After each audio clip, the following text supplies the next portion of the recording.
Masalah keluarga. Kristus dan para rasul melarang perceraian dan pernikahan kembali oleh Yosua Charles dalam kisah perjalanannya menjadi Katolik. Dan ini pelajaran yang dibagikannya part 33 bagian 1 dari 34. Banyak denominasi Protestan dan beberapa gereja Ortodoks Timur atau disingkat EO mengizinkan perceraian dan pernikahan kembali. Meskipun gereja Ortodoks Timur mengakui pernikahan sebagai sakramen dan mengizinkan pernikahan kembali dalam keadaan yang lebih terbatas. Mereka pasti percaya bahwa perceraian adalah sebuah tragedi. Namun, hal tersebut diperbolehkan dalam keadaan tertentu.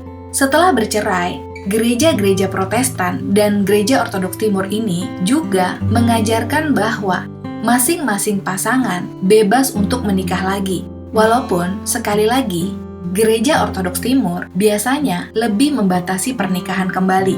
Dan kami menyebutnya hal ini sebagai posisi non-Katolik mengenai perceraian dan pernikahan kembali. Sebaliknya, gereja Katolik selalu mengajarkan bahwa Yesus dan para rasul melarang perceraian dan pernikahan kembali. Dimungkinkan untuk berpisah secara hukum dari pasangannya karena alasan yang sah, seperti pelecehan, percabulan, dan lain-lain. Namun, pernikahan yang sah tidak akan pernah bisa putus. Pasangan hanya memiliki dua pilihan, yaitu berdamai atau tetap hidup melajang. Maksudnya tidak menikah lagi. Sebelum kita membahas ajaran Yesus tentang perceraian dan pernikahan kembali, penting untuk memperjelas bagaimana kita mendefinisikan perceraian sebagaimana ditegaskan oleh posisi non-Katolik. Yang dimaksud dengan perceraian dalam pengertian ini adalah suatu perbuatan hukum yang membubarkan suatu perkawinan sehingga kedua bekas suami istri itu bebas untuk menikah lagi selama salah satu dari mereka masih hidup. Oleh karena itu, ajaran Yesus hanya dapat dikatakan mengizinkan gagasan non-Katolik tentang perceraian jika dia mengizinkan kedua hal berikut, yaitu putusnya perkawinan, kedua kebebasan untuk menikah kembali. Sekalipun yang pertama diperbolehkan, hal itu tidak akan menjadi perceraian dalam pengertian yang ditegaskan oleh posisi non-Katolik, dan yang kedua tidak diperbolehkan. Oleh karena itu, kedua elemen tersebut harus ada. Jika posisi non-Katolik adalah bahwa Kristus mengizinkan perceraian dan pernikahan kembali adalah benar. Oleh karena itu, pertama-tama kita akan menganalisis ajaran Kristus mengenai perceraian dan pernikahan kembali. Kemudian menyampaikan pengecualian yang dia buat dan menyimpulkan dengan menganalisis ajaran Santo Paulus tentang hal yang sama. Ajaran Yesus tentang perceraian dan pernikahan kembali, pertama kali Yesus berbicara tentang perceraian yang berasal dari khotbah di bukit, seperti dalam Injil Matius 5 ayat 31-32, yang berbunyi, dikatakan juga, barang siapa yang menceraikan istrinya, hendaklah ia memberikan surat cerai kepadanya. Tetapi aku berkata kepadamu, bahwa setiap orang yang menceraikan istrinya, kecuali karena alasan pencabulan, menjadikan istrinya pezinah. Dan barang siapa mengawini perempuan yang diceraikan, ia melakukan perzinahan.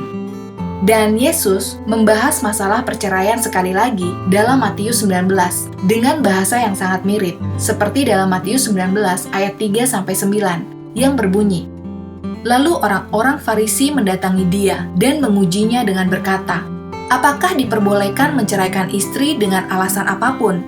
Lalu jawabnya, tidakkah kamu baca bahwa Dia yang menciptakan mereka sejak awal, menjadikan mereka laki-laki dan perempuan, dan bersabda, oleh karena itu, seorang laki-laki harus meninggalkan ayahnya dan ibunya dan bersatu dengan istrinya, dan keduanya akan menjadi satu. Jadi, mereka bukan lagi dua, melainkan satu. Karena itu, apa yang telah dipersatukan Allah tidak boleh diceraikan manusia. Dan mereka berkata kepadanya, kalau begitu, mengapa Musa memerintahkan seseorang untuk memberikan surat cerai dan menceraikan istrinya? Jawabnya lagi kepada mereka, karena kekerasan hatimu, Musa mengizinkan kamu menceraikan istrimu. tetapi sejak awal tidak demikian.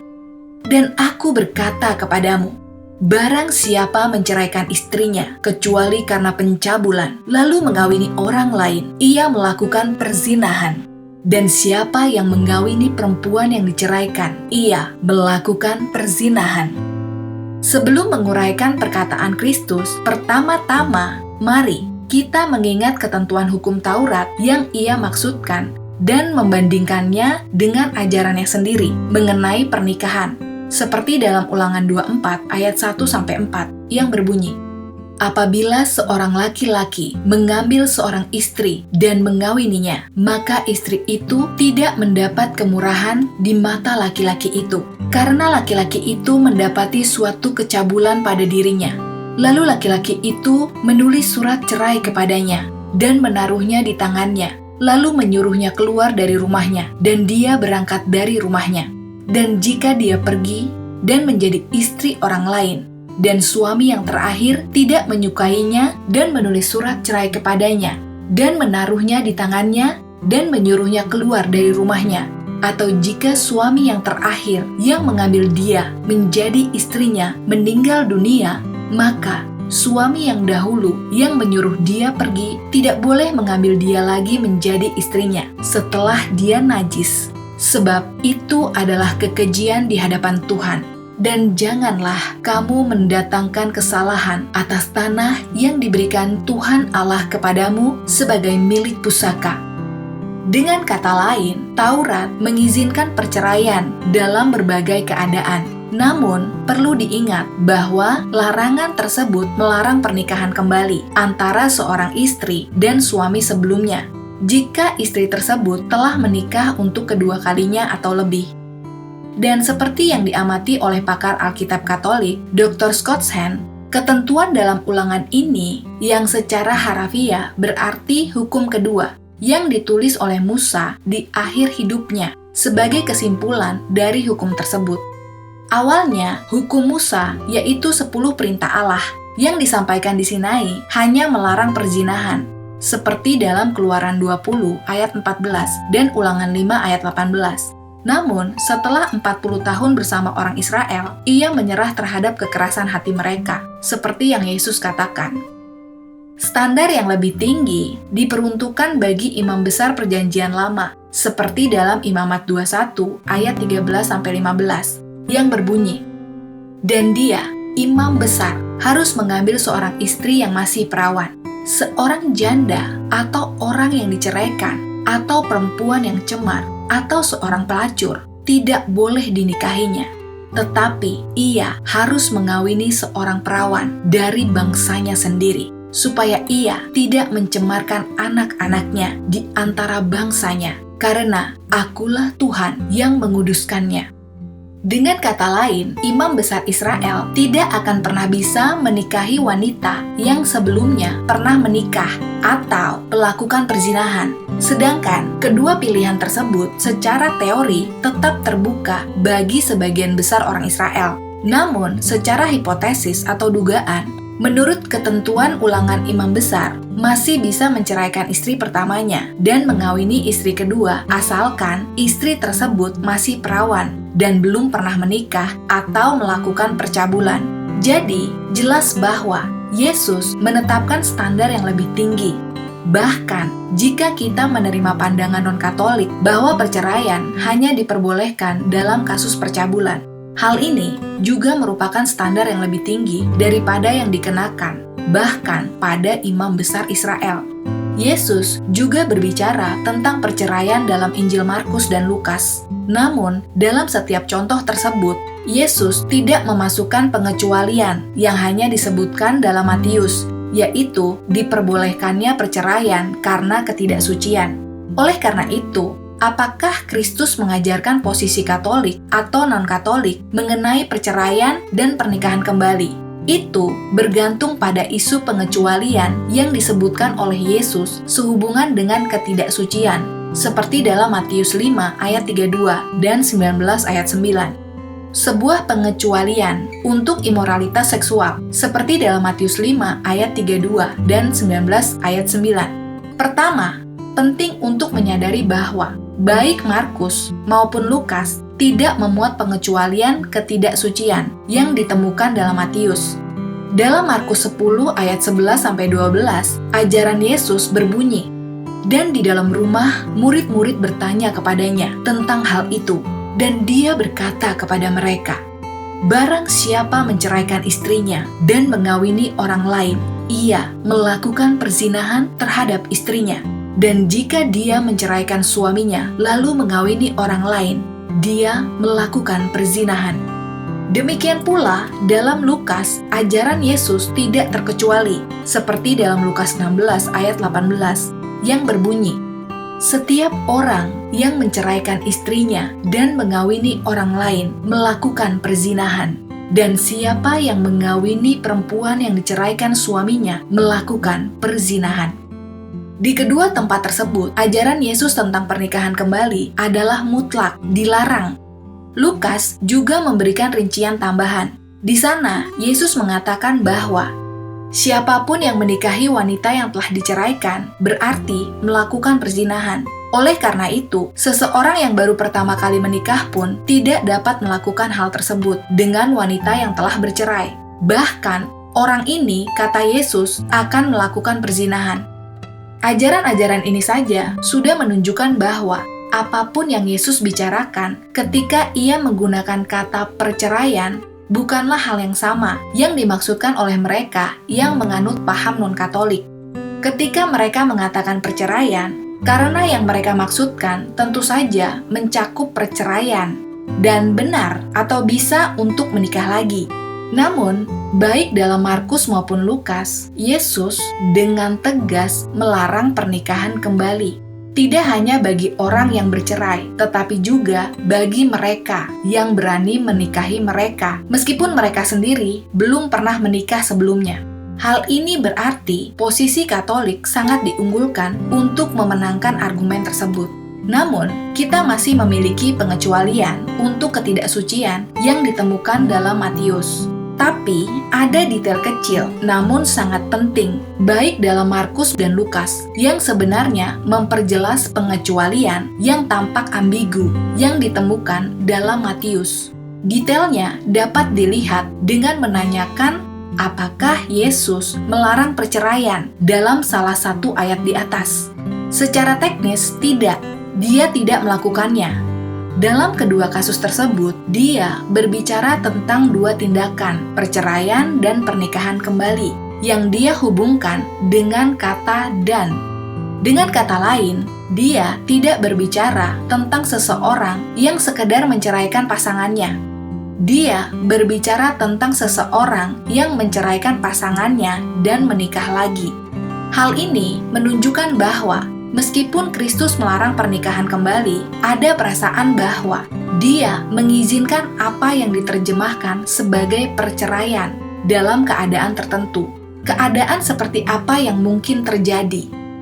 Dan mari kita kembali ke Matius dan menganalisis apakah pengecualian untuk ketidaksucian sebenarnya merupakan pengecualian yang tersirat dalam Markus dan Lukas.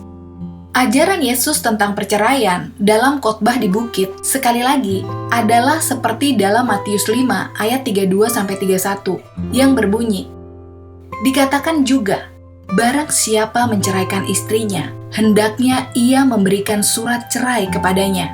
Tetapi aku berkata kepadamu, bahwa setiap orang yang menceraikan istrinya, kecuali karena alasan pencabulan, menjadikan istrinya pezinah. Dan barang siapa mengawini perempuan yang diceraikan, ia melakukan perzinahan."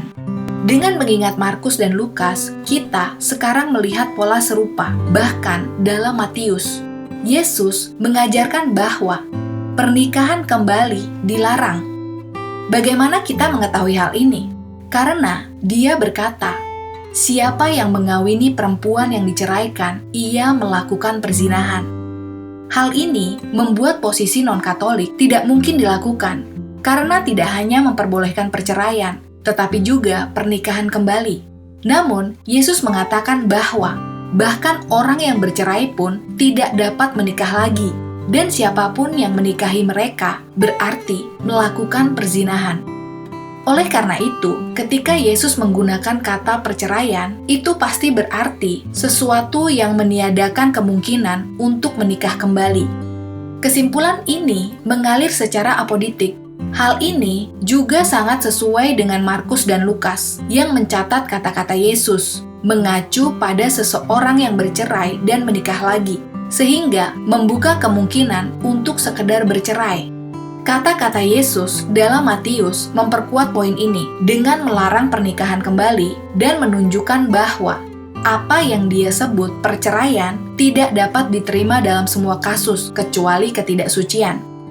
Hal ini tentu berarti bahwa apa yang Yesus maksudkan dengan kata perceraian sama sekali bukan apa yang dikemukakan oleh pendapat non-Katolik, yaitu perceraian yang membuat pasangan bebas untuk menikah lagi, melainkan suatu bentuk perceraian yang sah.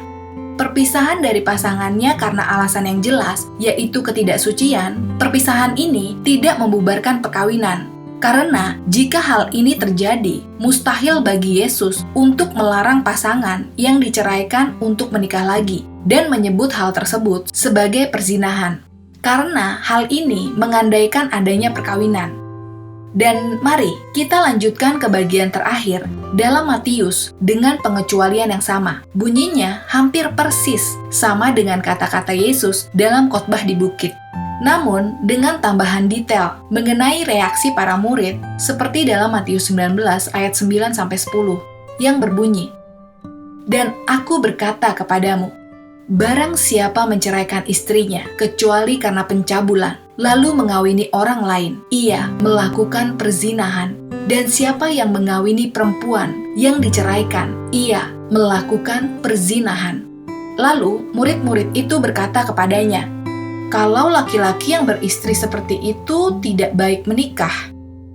Reaksi murid-murid yang tidak percaya menunjukkan apa yang Yesus ajarkan. Para murid tidak membantah ayat-ayat tersebut. Namun sebaliknya, dalam ayat-ayat berikutnya, para murid menggunakannya untuk menunjukkan keunggulan hidup selibat dibandingkan dengan pernikahan. Tapi, hal itu akan dijelaskan di part selanjutnya. Ingatlah bahwa di seluruh perjanjian lama, khususnya dalam literatur hikmat seperti Amsal, Hikmat, dan Sirah, ada banyak peringatan tentang bahaya istri yang kejam. Peringatan-peringatan ini mencakup banyak hal lain selain ketidaksucian. Dan secara teori, peringatan-peringatan ini bisa menjadi dasar perceraian berdasarkan Taurat. Namun, Kristus menutup semua kemungkinan itu, kecuali dalam kasus ketidaksucian. Meskipun begitu, perceraian yang diizinkannya hanyalah sebuah perpisahan. Bahkan mereka yang bercerai pun dilarang untuk menikah lagi dengan ancaman melakukan perzinahan. Standar ini jauh lebih tinggi daripada standar yang ditetapkan pada seluruh bangsa Israel, seperti dalam Ulangan 24 ayat 1-4, yang merupakan konsesi atau keputusan pejabat pemerintahan, dan bahkan pada imam besar dalam Imamat 21 ayat 13-15. Itulah reaksi para murid. Dengan adanya standar seperti itu, mereka merasa bahwa hidup selibat lebih baik. Dan Yesus menegaskan penilaian ini juga. Oleh karena itu, ajaran Yesus mengenai perceraian dan pernikahan kembali dapat kita rangkum sebagai berikut. Pertama, ketika seorang pria dan seorang wanita menikah, dan firman-Nya, keduanya akan menjadi satu daging, seperti dalam Matius 19 ayat 5. Dengan demikian, yang kedua, mereka tidak diperkenankan bercerai atau berpisah, kecuali atas dasar percabulan, seperti dalam Matius 5 ayat 32 dan 19 ayat 9. Dan meskipun bercerai atau berpisah, yang ketiga, tidak ada pasangan yang diperbolehkan menikah lagi. Dan jika mereka melakukan, baik mereka maupun pasangan baru, mereka bersalah atas perzinahan, justru karena pernikahan mereka belum bubar, seperti dalam ayat dari Matius di atas, dan Markus 10 ayat 12, Lukas 16 ayat 18. Karena itu, yang keempat, satu-satunya bentuk perceraian yang diizinkan oleh Kristus bukanlah pembubaran perkawinan yang memberikan kebebasan bagi pasangan untuk menikah lagi seperti dalam posisi non-Katolik, melainkan pemisahan sah yang didefinisikan secara sempit antara pasangan dan keduanya tidak bebas untuk menikah lagi. Oleh karena itu, posisi Katoliklah yang sama dengan posisi Kristus, yaitu menyangkal adanya perceraian dalam agama Kristen. Kemurtatan dari ajaran Kristus yang dilakukan oleh begitu banyak orang non-Katolik memang merupakan sebuah bencana peradaban, apalagi dampaknya terhadap kekekalan. Orang Katolik boleh saja bergembira, dan orang non-Katolik harus merenungkan dengan seksama. Karena kata-kata hikmat Tuhan kita, ketika Dia bersabda, "Apa yang telah dipersatukan Allah tidak boleh diceraikan manusia." Seperti dalam Matius 19 ayat 6, lihatlah juga dalam Markus 10 ayat 9. Lalu, ada ajaran Rasul Paulus tentang perceraian dan pernikahan kembali. Kami menemukan dukungan lebih lanjut untuk masing-masing poin ini dalam ajaran Rasul Paulus. Misalnya, dalam suratnya yang pertama kepada jemaat di Korintus, Santo Paulus menulis sebagai berikut, seperti dalam 1 Korintus 7 ayat 10-11, yang berbunyi, "Kepada orang yang sudah menikah, aku memberikan perintah, bukan aku, melainkan Tuhan, agar istri tidak terpisah dari suaminya. Tetapi jika ia terpisah, biarlah ia tetap melajang atau berdamai dengan suaminya, dan agar suami tidak menceraikan istrinya." Di beberapa tempat di seluruh suratnya, Santo Paulus mengidentifikasikan apa yang dia katakan sebagai nasihat, bukan perintah dari Tuhan. Namun, di sini dia secara khusus mengatakan bahwa ini adalah perintah dari Tuhan sendiri. Bahasa perceraian tidak digunakan oleh Santo Paulus, melainkan kata pemisahan yang digunakan. Ketika ia mengatakan istri tidak boleh berpisah dari suaminya, ia menggunakan kata Yunani yang sama, yaitu chorizo sorito. Ya, kira-kira penyebutannya seperti itu, maaf kalau salah. Yang digunakan oleh Kristus dalam Matius 19 ayat 6, ketika ia berkata, "Mereka bukan lagi dua, melainkan satu. Karena itu, apa yang telah dipersatukan Allah tidak boleh diceraikan manusia." Namun, Santo Paulus tentu saja mengizinkan adanya pengecualian. Tetapi, jika dia melakukan hal tersebut dalam tanda kutip, seperti yang dikatakan Yesus dalam kasus ketidaksucian. Namun bahkan dalam kasus seperti itu, Santo Paulus dengan jelas menyatakan bahwa hanya ada dua pilihan yang tersisa bagi pasangan yang berpisah, yaitu berdamai atau tetap melajang. Dan menikah lagi bukanlah suatu pilihan. Hal ini sangat konsisten dengan ajaran Kristus mengenai perceraian dan pernikahan kembali. Dalam pasal yang sama, Santo Paulus menambahkan rincian lebih lanjut pada ajaran ini dan menegaskan bahwa pasangan terikat satu sama lain sampai salah satu dari mereka meninggal, seperti dalam 1 Korintus 7 ayat 39 yang berbunyi, "Istri terikat pada suaminya selama suaminya masih hidup. Kalau suaminya meninggal, ia bebas menikah dengan siapa saja yang dikehendakinya, hanya dalam Tuhan."